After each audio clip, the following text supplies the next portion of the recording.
মুম্বাই অবতরণ করানোর জন্য, কিন্তু সে করে নাই। বাংলাদেশে আসার পরে আমাদের ফ্লাইট 9টায় নামার কথা ছিল, সে 9টায় নামে নাই। 9টার পরেই নামছে, একটু দেরি হয়েছে। দেরি হওয়ার পরে আমাদেরকে বিমানের থেকে বাইরে হতে দেয় নাই। রানওয়ের থেকে আমাদেরকে ওখানে বলছে আপনারা ডকুমেন্ট নিয়ে বাইরে যান, বিমানে বোম রাখা হচ্ছে।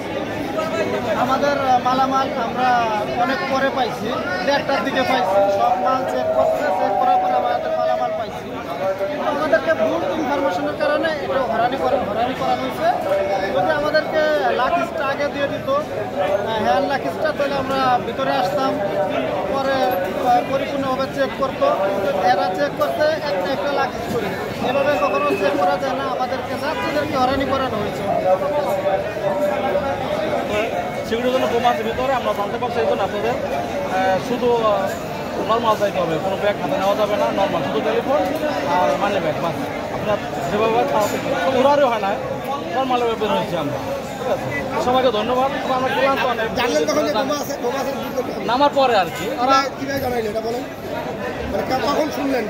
যখন আমাদের নামতেছে তখন ওরা বলছে তো ভাই তাড়াতাড়ি ই করেন, ভিতরে বোমা শোনা গেছে, বোমা আছে এরকম। আমাদের আগে নাইট না কিছু দেখি না, আমরা আগে নর্মাল নামার পরে যেগুলা, নামার পরে চারপাশে পুলিশ সেগুলা দেখার পরে আর কি, পরে বলছে না আছে আর কি, বোমা আছে নামার পরে। অবশ্যই আতঙ্ক ভাই, এখানে আল্লাহ বাজার আলহামদুলিল্লাহ বলছি, অবশ্যই, তাই না? তবে সবাইকে ধন্যবাদ। আমরা ক্লান্ত, হয়তো 2 দিন ছিলাম, রুমার কেন আসতে সময় লাগে তো অনেক। দেখলাম আমরা থাকি রুমার পাই, ওখান থেকে আসতে একদিন না না না না কোনো হরহরি হয় না। তবে সবাইকে ধন্যবাদ। হয়তো আমরা ক্লান্ত, মন খারাপ লাগছে, তো সবাইকে ধন্যবাদ। ভাই চাওয়া লাগছে পারমিশন দিতে পারছে 2 ঘন্টা যাবত এখানে মানুষকে আটকায় রাখছে তারা, কারণ তো আমরা জানি না। যদি কুয়েত থেকে যদি তারা পারমিশন দিয়ে দেয়, অ্যালাউড দিয়ে দেয়, এখানে তো আর কিছু করার না, এখানে ডাইরেক্টলি মানুষ আসে বাইরে যাবো। এটা তো এক ধরনের হয়রানি।